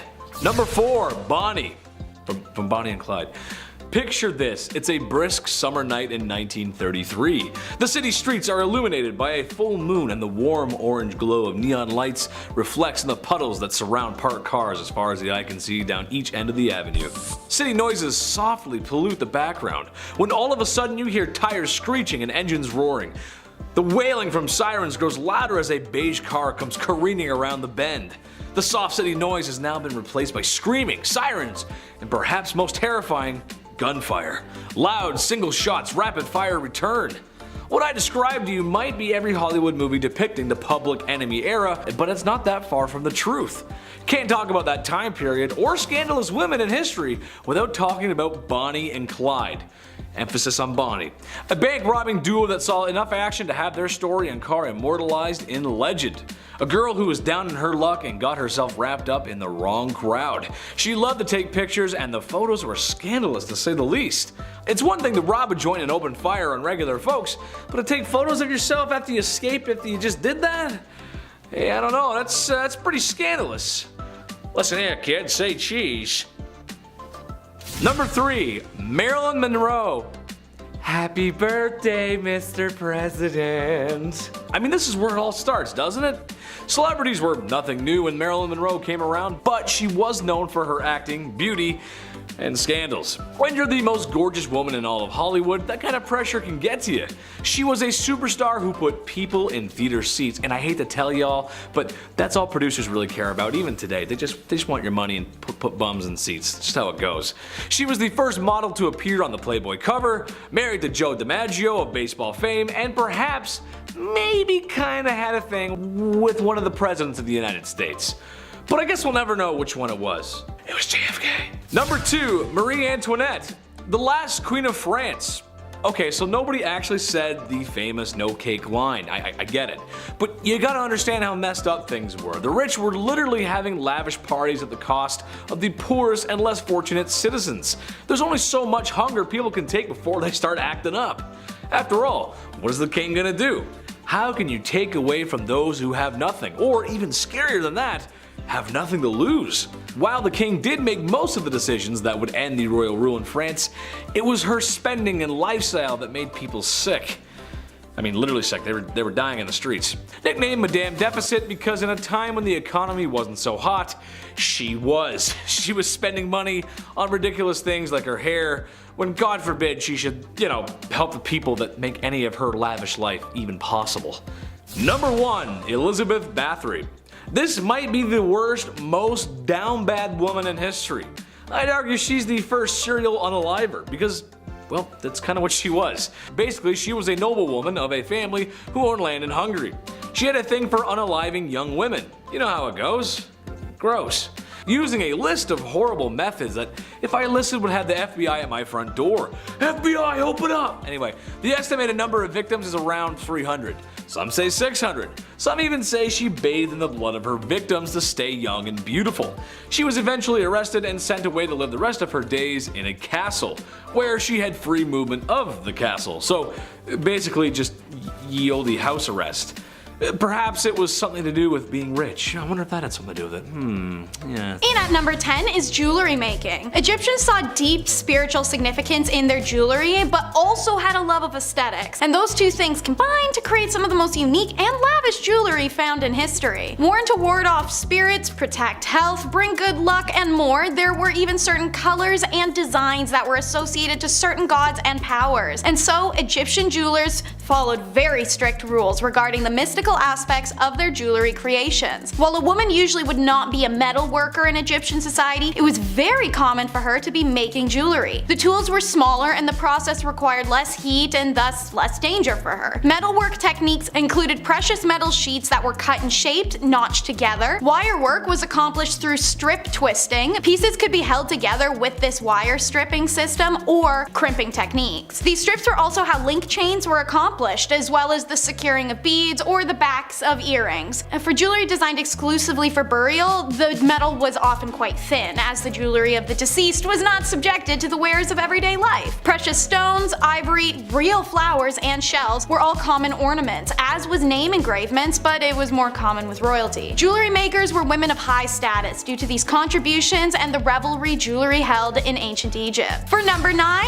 it's house vendors. Recognized as an ancient heritage profession and was at its most popular during time periods of ancient Egypt where women were restricted from going out when married. These vendors would roam neighborhoods with buckets and baskets of product for sale. Clothing, perfume, fabrics, snacks. Now, what was unusual is that the vendor was more often women than men, walking the streets alone, making these sales because many married women weren't allowed to go out walking the streets alone to make sales. You see the irony. Anyways, this profession found great popularity in single women, and many also were called upon to act as nurses in homes of the wealthy when needed. The career is named al-dalala, but the idea itself has long been extinct with the freedom for Egyptian women to roam commercial districts. Number 8 is being a dancer. Ancient Egyptians loved their music and dance. They were celebratory, but also ritualistic at times. Farmers would dance to thank the gods for a good harvest. Dance groups would perform at banquets. People would go dance around the Nile in the lush season. The list goes on. Many men and women chose dance as a career, and it was a highly respected one. Dancing was considered an acceptable and normal part of life and even important to it. Most festivals were incomplete without it. In fact, dancing was such a revered career that dancers could start as a peasant and become a high status person from it, just like being a celebrity in the way that people would go to see them perform. Women at the time were even more revered for their grace, elegance, and acrobatics. This career had 7 types of dance: gymnastic, movement, pair dancing, imitative dance, which was like acting like animals, group dances like a historic cheerleading squad, dramatic dance was female exclusive and rested in illustration, war dances, grotesque dance, and then religious chant dances at temples, and lyrical dance, which was usually a depiction of lovers. Wig makers are number 7. Egyptians loved wigs for a reason that surprises many. It helped keep their heads cool. I mean, it also helped with hygiene and scalp pests and looking pretty, but the heat thing is what really gets folks. Many Egyptians had shaved or cropped hair, and the mesh-like base of a wig versus a headscarf allowed the body heat to still escape. And as said, wigs were also a great shield from lice or other invasive bugs. The hair used in the construction of wigs and hair extensions was always human and was either an individual's own hair or had been traded or bought. Hair itself was a valuable commodity ranked alongside gold and incense in a count list from the town of Kahun, which puts emphasis on the popularity of wigs. When hair was collected for a wig, it was thoroughly combed and then sorted into lengths individually. The Egyptians invented a variety of hairdressing tools, and the wig makers would take the time to braid or coil the hair depending on the wig style, coating each with warm beeswax and resin fixative so that it would harden when cooled. The job itself isn't unusual, more so the booming industry it had. Wigs weren't worn to this extent anywhere else at the time, and while yes, they were functional against the sun, they were more so aesthetic than anything. Individual braid and extensions could also be attached to someone's scalp for aesthetics. wigs, the way that box braids, twists, faux locks, and many other ethnic hairstyles are accomplished today. Wigs were made in a type of factory setting. Archaeologists have uncovered the remains of wig factories, wig boxes have been found in tombs, and multiple mummies have been found with wigs or braided in extensions. Number 6, we meet our ladies of the night. Unlike most ancient and even modern civilizations, selling intercourse is illegal or was highly governed. In ancient Egypt, this wasn't even close to the case, but rather the opposite in a peculiar way. Women who worked in the sexual industries were considered divine and respectable, as their career was considered to please the gods. They earned high status and lived in luxury. Working freely and openly, these ladies adorned themselves with red lipstick and eye makeup that differentiated themselves from other women. They were also tattooed, diamond-shaped dots along the thighs and on the fingers, or images of the god Bes. When the French invaded, they brought STIs, and they spread rapidly through the brothels, and this prompted the French authorities to introduce a law forbidding French troops from entering the brothels or having these ladies in their rooms. Guess those ladies were hard to resist, because anyone who offended the law received death penalty. Number 5 are the wet nurses. Wet nurses are found in all statuses and were for all statuses. One common denominator though is that the career kind of really sucked. Pun intended. So, first, their social status was always determined by the status of who they were breastfeeding. Royal family? Congrats on your special privileges, statues, private quarters, and your own tomb in the family pyramid. Also, her family would receive special perks as an extension of her. Now, royal families only wanted high status wet nurses, and while it's not clear how they were chosen, evidence suggests some kind of blood tie or faint familiar relation. Most wet nurses were from marginalized families in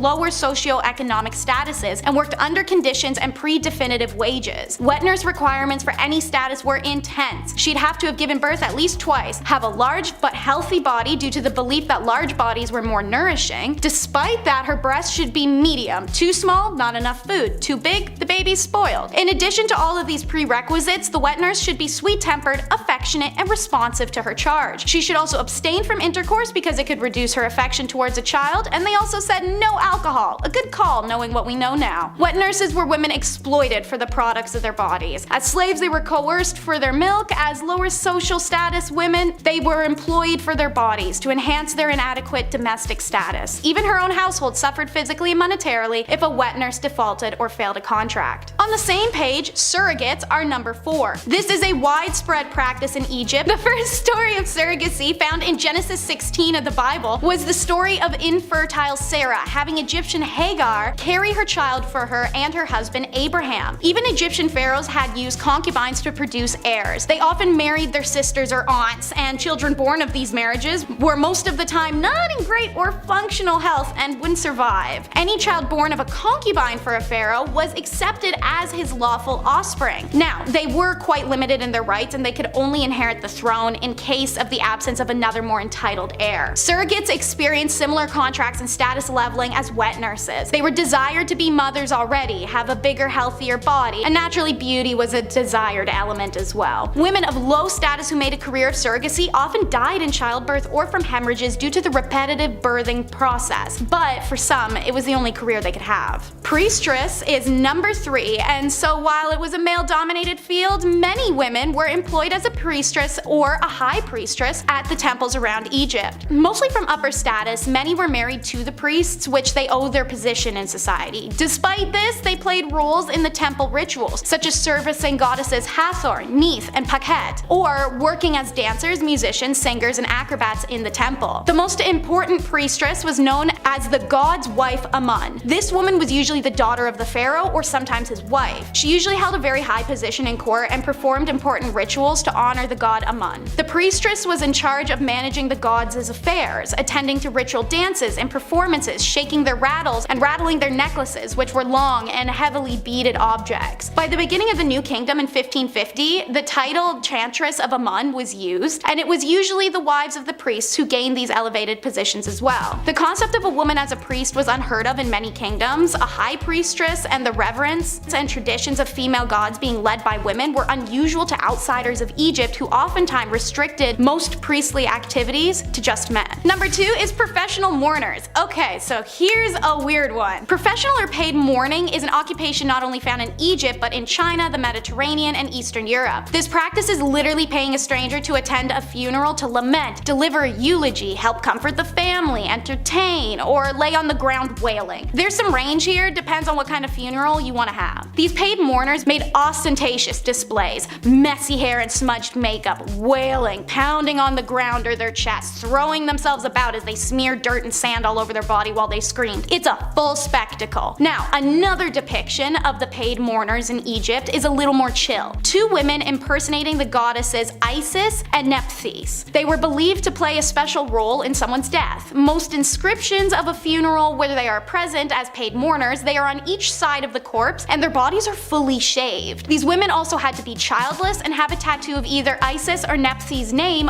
on their shoulder. Most evidence of professional mourning is seen in pyramids and tomb inscriptions, such as women holding their bodies dramatically in sorrow, braced over a casket with tears flowing. If you were a theater kid, this was definitely the type of job for you. And number 1, it's the female physician. Egypt is a difficult one with historians. There's been a lot of largely ignored discoveries due to the opinions of those who found them. The evidence of women in ancient Egyptian medical fields is part of that because, as it turns out, their physicians were actually primarily women. Evidence shows women in the medical profession going back into early dynastic period Egypt when Marit Ptah was the royal court's chief physician in 2700 BCE. She was the first female doctor known in world history, but there is another unnamed female physician who is listed to be the head of the Temple Neith Medical School in 3000 BCE, so maybe not. But either way, the first female doctor was in ancient Egypt. Women were highly respected throughout Egypt's history, and many of their goddesses represented facets of health. Neith has been associated with the invention of birth, and Hathor represents fertility. 4 deities associated with healing are Heka, Sekhmet,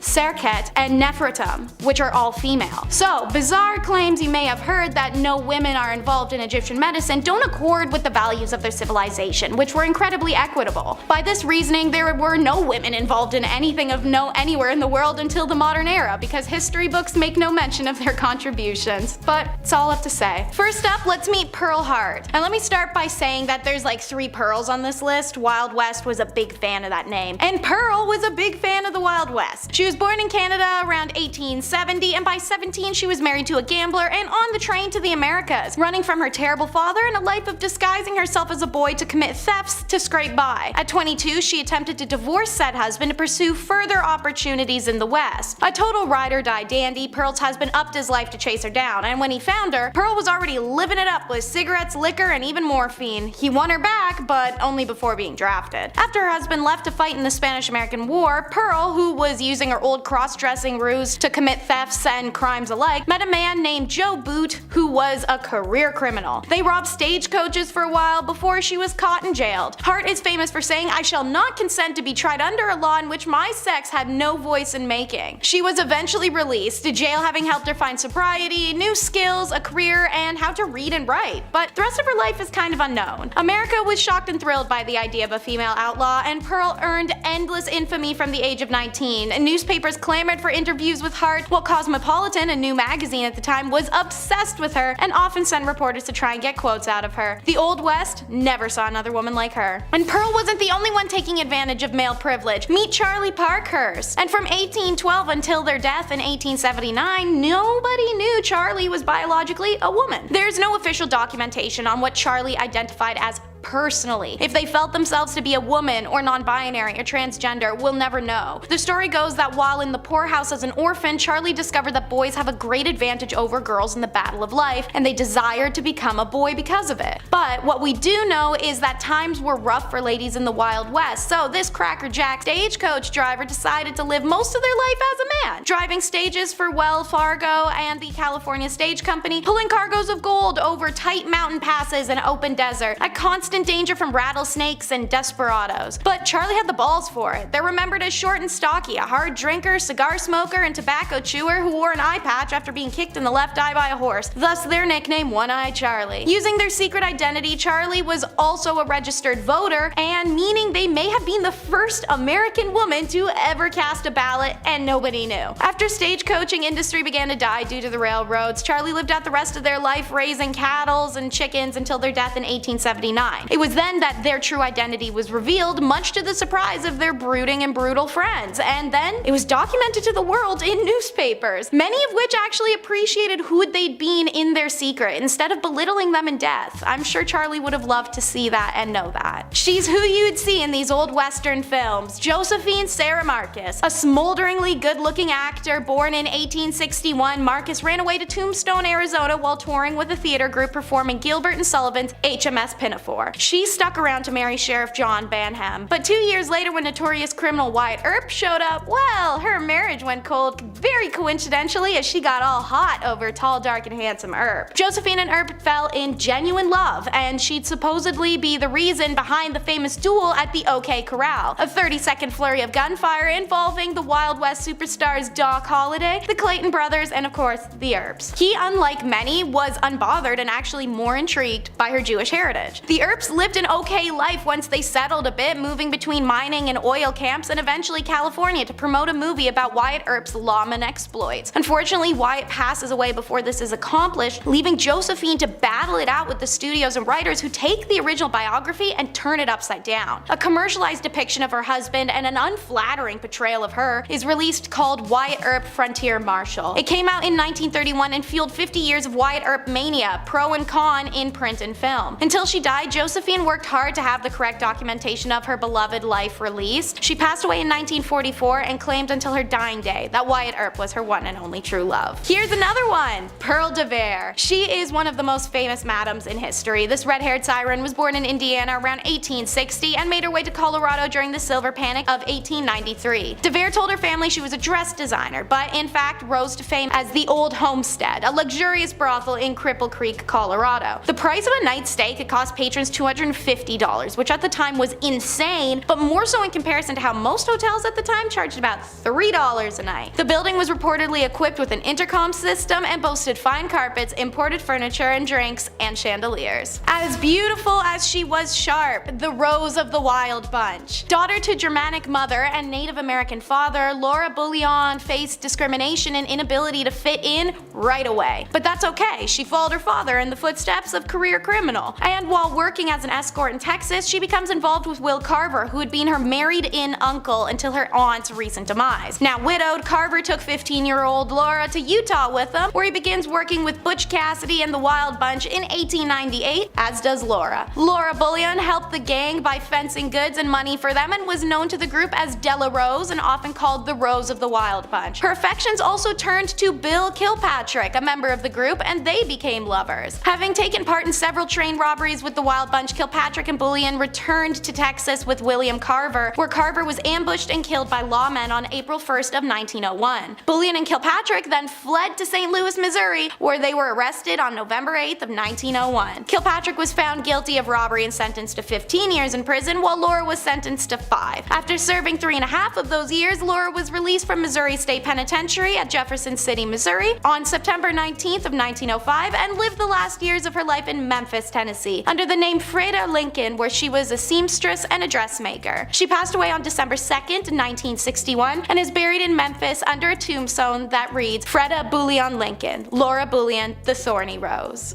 Next, Mary Ellen Pleasant, the most powerful black woman in the Golden Rush era. Historians indicate that Pleasant was most likely born a slave but got her freedom at an early age. She worked on the Underground Railroad as a young adult, ushering enslaved people out of the South and into the northern states. Like many others seeking their fortunes during the gold rush, Pleasant and her husband moved to San Francisco. Here, she works as a cook and waitress and a professional eavesdropper. I know we're all taught not to be nosy, but Mary Ellen learned from the conversations of wealthy patrons, intentionally listening in for valuable information. She took what she learned and began applying it as banking and monetary skills that launched her immediately upwards. She took what she learned to help build a substantial fortune and eventually became one of the richest women in the city. Pleasant was an astute investor whose portfolio included real estate, railroads, restaurants, boarding houses. Pleasant's wealth, however, could not shield her from racism. In 1866, a streetcar conductor in San Francisco refused to let her board because she was black. Outraged, Mary Ellen sued, and the case went all the way to the California Supreme Court. In a historic decision, the courts ruled that segregation on streetcars was illegal in California. However, in return, the Supreme Court reversed the damages Pleasant had been awarded in a lower court ruling. You win some, you lose some, and sometimes you get both. And now it's Doña Barceló, Barceló. Described as the supreme queen of refinement and fashion, Doña Barceló was a prominent saloon owner and a professional gambler in Santa Fe in the 1830s and 1840s. Barceló was recognized for her charm and sharp business skills, which helped her establish as an influential member of high society during the heyday of the Santa Fe Trail. In 1835, Barceló opened a hotel and casino in the city center of Santa Fe. The establishment encompassed an entire city block and featured lavish decorations including chandeliers, drapes, mirrors, and imported furnishings. The casino became a destination for local socialites and trail travelers for its opulence. Barceló oversaw the casino's operations and regaled patrons as one of the card dealers, widely known as the best dealer of the card game Monte across the entire Southwest. Seeking trade deals and investments that increased her wealth and social status, exercised economic and political sway, she made her fortune from real estate and gold ventures in addition to her casino. And when the American civilian government established itself in Santa Fe during the Mexican-American War in 1846, Barceló allied herself with Americans and assisted them by providing information and at times money. Accounts and representation of Barceló were often embellished by those who had labeled her the Queen of Sin. Barceló continued to operate her casino through the 1840s and died in January of 1852. Upon her death, she left several residences, properties, and fortune to her family, including 2 adopted daughters, in addition to substantial contributions to the Catholic Church and the city of Santa Fe to be used for charitable endeavors. Next up is Sing Choi. She's also known by the name China Mary and was an unofficial leader of Tombstone's Chinese community in the 1880s who supplied labor and opened laundries, restaurants, gambling halls, dens, and a general store. The Old West will always be remembered as an era of cowboy, but during its peak years, Tombstone was actually controlled by a female immigrant. She arrived in Tombstone sometime around 1879, and at that time the Chinese population was 11 people, and she recognized the unprecedented profits waiting in the western boom towns. Mary's general store was in the center of Hoptown, a Chinese district of Tombstone. Mary's store dealt in both American and Chinese merchandise, and she gained a reputation as a universal accommodator. Everyone knew that nothing in Hoptown was done without China Mary's go-ahead, and so she was held in the highest of esteem throughout Tombstone society. She was an organized and shrewd business operator who had an attitude that discourse was bad for business. Her private police force handled any problem that arose within her community. Mary enjoyed the highest of respect. As a result, she could act as a sort of intermediary between her community and other ethnic groups. She was the conduit that made cooperation possible. She was not only a cunning businesswoman, but a sympathetic humanitarian and calculating capitalist. Mary was a genuine immigrant success story. Even as a woman in the Old West, she wielded real power. She died in December of 1906 from heart failure when she was 67. Flesh is in the name and it's her game. Susan La Flèche. This is the story of the first Native American to earn a medical degree. Born on an Omaha res in Nebraska as a young girl, she watched a sick indigenous woman wait all night for a white doctor who, after being called several times, just never came. The woman died the next day, and as Susan later wrote, "She saw the need of my people for a good physician." Susan's father taught her her own culture and traditions and then sent her to the reservation's Presbyterian school where she learned English and then high school for further education to survive colonial society. She applies to the Women's Medical College of Pennsylvania. It's a bold move on her part because even during this time, the most privileged of white women of America faced enormous backlash when attempting a medical degree, let alone a poor native girl. Despite this, she graduated a year early and first in her class. Rejecting a potentially comfortable life on the East Coast, she returns to the Omaha reservation and became the sole doctor for more than 1,200 people across 400 plus miles, and she was only 24 years old. She marries, she has 2 kids, and she never stops. In fact, she keeps going till she has enough donations and supplies to open the first hospital on a reservation that was not funded by the government. Unlike the absent doctor that she remembered from her childhood, Susan helped anyone who needed it, regardless of race or ethnicity. On September 18th of 1915, Susan passes away. She worked hard to build a bridge between 2 worlds as her father advised, and it was evident at her funeral. 3 priests eulogized her, but it was a member of the Omaha tribe who delivered the final words in the Omaha language. And now for the last lady on the list, Cathay Williams, who also went in reverse as Williams Cathay from 1866 to 1868 with the famed Buffalo Soldiers who patrolled the 900-mile Santa Fe Trail. She was the first African-American female soldier to enlist in the army. She's the only documented black woman to serve in the army in the 19th century, and she's the only known black female soldier to be a part of the Buffalo Soldiers. Post-war job opportunities for newly freed slaves and for African Americans in general were non-existent, so many had no choice but to turn to the military service for employment stability, but also newfound access to healthcare, education, post-war benefits by way of pension. Her enlistment starts in November of 1866 in St. Louis, Missouri. A cursory examination by an army surgeon should have outed Williams as a woman, but since the army didn't require full medical exams at the time, she was minty. Eventually, her third round with smallpox has a surgeon discover her secret in 1868. The post-surgeon found out I was a woman and I got my discharge. The men all wanted to get rid of me after they found out I was a woman. Some of them acted real bad to me, Williams said. Once again, dressed as a man, Williams signed up to an emerging all-black regiment, the 38th U.S. Infantry, which would eventually become part of the legendary Buffalo Soldiers. These units dotted out the landscape of the American West and showed tremendous skill and valor in a range of duties. They fought in skirmishes with indigenous people, escorted vulnerable wagon trains, built forts, mapped the territory, protected white settlers, all with subpar equipment and a lot of racism towards them. In trying to make a life for herself, Williams could not have known her story had traveled. It landed with a St. Louis Reporter, and in January 2nd of 1876 edition of the St. Louis Times Daily, Williams officially became a headline when her story was published. Accounts say she died in 1893, shortly after being denied disability compensation required for her illness. Not for being undeserving of it, but simply because they couldn't grant it to her due to the fact she lied about being a man.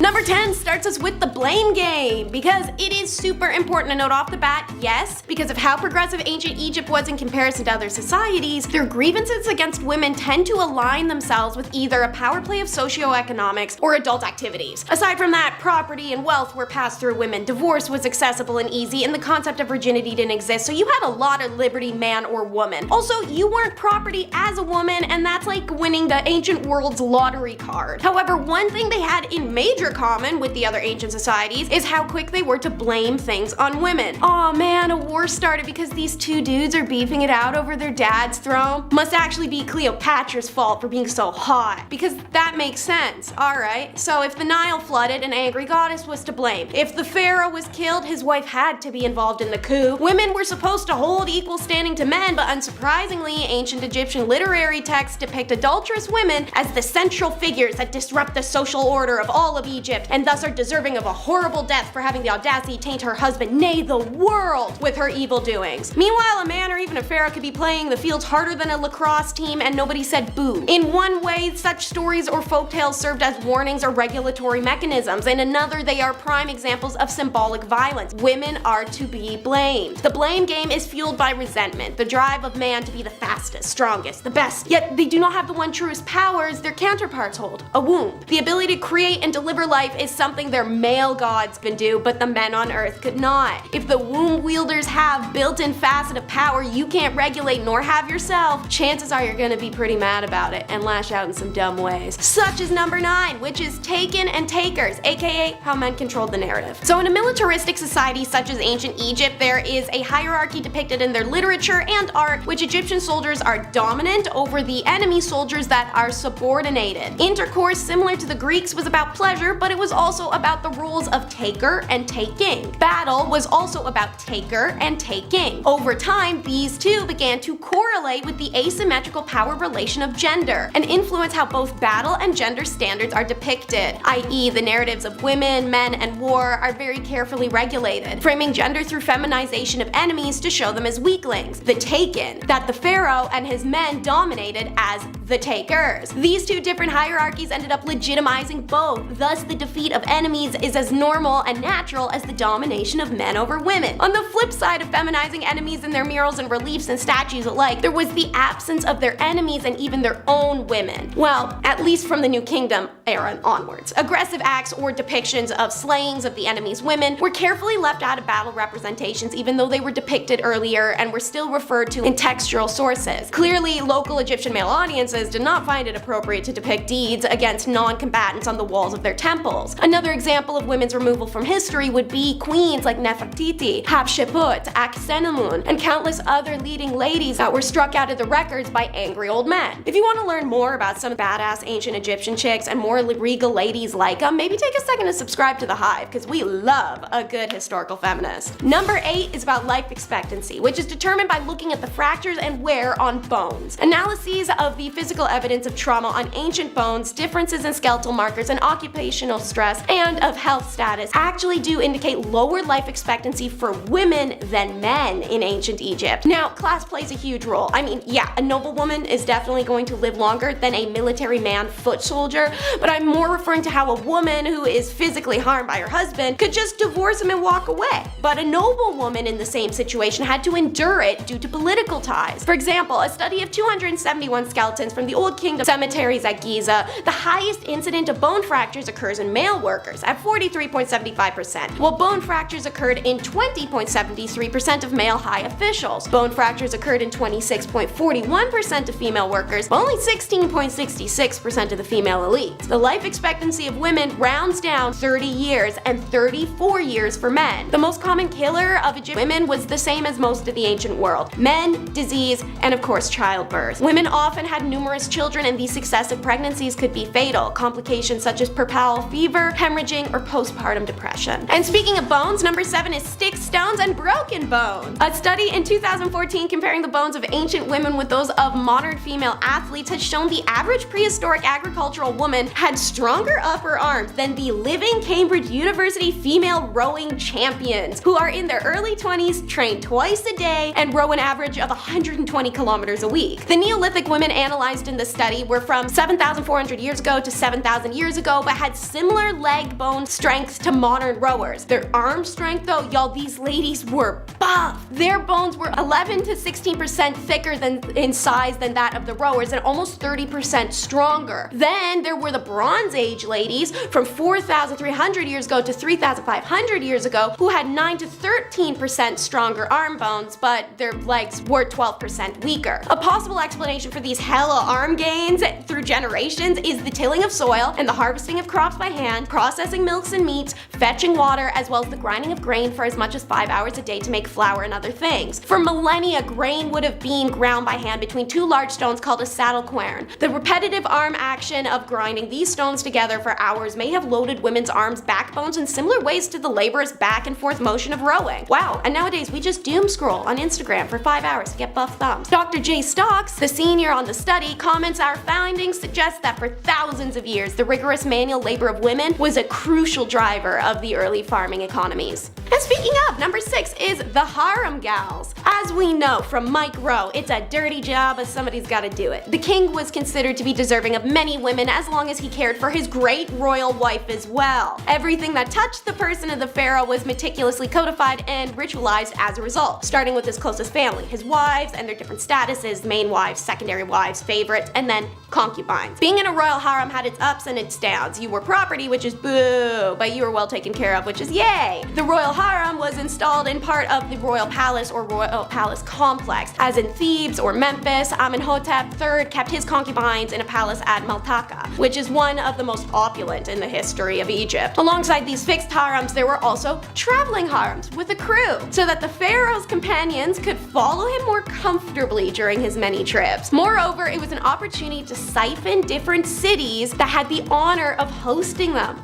Smart. You bring a band of hot ladies wherever you go, and you make a buck off of any noble trying to experience the pleasures of a different land. However, unlike the wives and other women the pharaoh pursued, these were the only ladies unable to say no. Their role is to be a temptation, and as a result of being temptations of the harem, the pharaoh could boast an abundant amount of offspring, like Ramesses II, who had no less than 85 children. And unfortunate women, as said, could die from complications or rampantly transmitted diseases. Let's be real, can't tell me crabs wasn't an issue in like 6th century BCE. Might as well segue on over to number 5, which is contraceptives and menstruation. So, fun fact, that whole virginity, deflowering, woe is me, that crap didn't happen. Ancient Egyptians didn't even have a word for virgins. It was literally a free-for-all until you got married. But obviously, you gotta avoid pregnancy somehow, and when Aunt Flo shows up, you gotta find a way to slap her right back out the door. Women who were menstruating would have been considered impure and excused from activities that had the potential to contaminate other family members. What do I mean by contaminate? They're out here acting like a period is transmittable through air. I guess they thought her essence or sweat or something would ruin the vibes of their Mojo Dojo Casa house, because ladies were even banned from cooking. Certain sections of temples would also be off limits to women at this time, because we can't have them going and menstruating everywhere. Thus the tampon is born. Using a wooden splint with a softened form of papyrus, they created a bundle and popped her in. And please tell me you remember the Seinfeld episode about the sponge, a famous contraceptive method from the 70s and 80s that was so well loved by women that when they heard it was being discontinued, they bought out all the pharmacies. Elaine in the episode herself buys the last 6 cases. But like Elaine and the ladies of the groovier eras, the ancient Egyptians had a similar form of contraceptive. Honey, achia, and colocynth would be soaked in linen and then placed up in the lady parts, just like how a sponge was. Lactic acid, which is found in achia, is a confirmed man juice aside. Work with me here, people. And colocynth is actually still used today in regions of the Middle East for how effective it is as a contraceptive. Another was intentionally prolonging breastfeeding. Fun fact for my uterus-wielding people out there, but lactation prevents pregnancy by inhibiting ovulation. On the flip side, it's number 4, how infertility sucks. In a society where intercourse outside of marriage wasn't shamed or dirty and virginity didn't even exist, it meant marriage actually really was about love, settling down, and children, considered essential for the continuation of the community. This important requisite resulted in the development of protective deities such as Bes and Thoris. There was also an attempt to understand and manage reproductive process, medical formula after formula, amulet after amulet, the spiritual petition after petition. They all attested to this concern. For example, experimental marriages existed to help men avoid marrying infertile women. This test period was a year, and the experiment ended when a woman became pregnant. Then they'd get married. No pregnancy, he could stay with her if he loved her, but it would be frowned upon, knowing that a virile man can have children and still stay with her. I mean, no real downside if he leaves the girl, because you'll inevitably find someone who doesn't want kids to sweep you off your feet, and the two of you can have a dual-income household filled with cats, living the ancient Egyptian dream. So, a traditional and ancient method of healing and fertility has been a pilgrimage to a shrine, where the journey, as well as the offering of prayers, petitions, or in some cases following a prescribed ritual, ideally will bestow or heal a woman's fertility. Through divine intervention, if a woman could not cure this, it was believed she was broken, unlikely to wed, and potentially may have spited the gods and thus should be avoided. And if it's not fertility, then your issue may require number 3, which is reigniting passion. If a husband's enthusiasm for his wife had dwindled, or he found himself struck with a wandering eye, he would be heavily advised to seek medical help. You hear that? You guys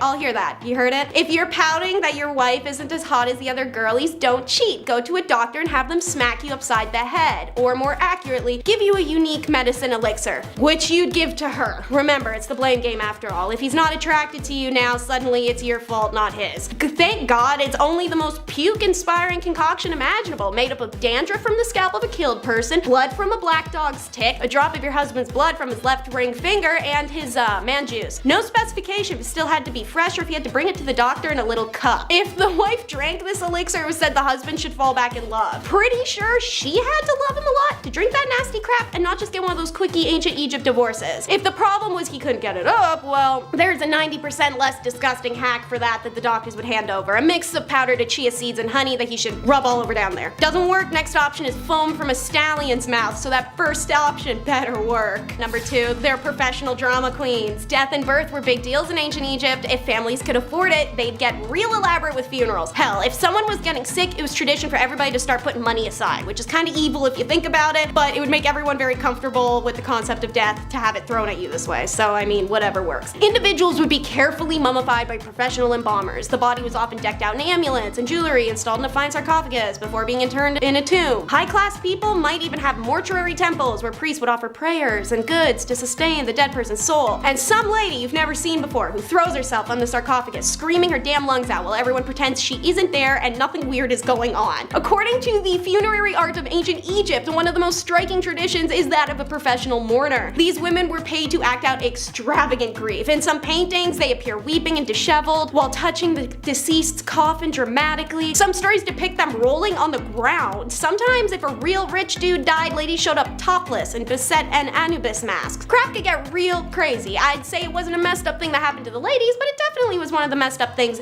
they did. Don't get it twisted though, I definitely want a professional mourner at my funeral. Last but not least, number 1 is buried alive. Life of a concubine. As mentioned, crap ain't glamorous physically, but it's at least mentally stimulating. You know what isn't? Being buried alive in a tomb and having to wait out your demise, or from starvation or hunger or a deadly snakebite, who knows? This was very real reality of the concubines and servants until the ancient Egyptians realized maybe it wasn't functional to dispose of an entirely highly trained staff of the previous emperor when they can dutifully serve the next one. So why did the early pharaohs do this? Flaunt some power, feel a god complex. The belief was that what belonged to the pharaoh on earth also belonged to him in the afterlife. afterlife. This didn't include material possessions, but people too, like servants and his concubines. This belief enabled the pharaoh to enjoy the same lifestyle in the underworld as he did in the living world. It just meant burying some people alive. The earliest cases date from the late Egyptian prehistory in the reign of Nakata II, when Egyptologists discovered decapitated bodies found in several cemeteries. King Djet's tomb had 318 sacrifices with him, but altogether the estimates appear to be much higher, with a possible 580, 20% of which are women. Why did the practice of the retainer sacrifices stop after the first dynasty? There's no easy answer. As said, it's illogical to dispose of people that way, especially artisans and women that they needed. So they brought in the cute little Shabti dolls to take that role, and these ladies and servants alike got to continue breathing breaths of fresh air.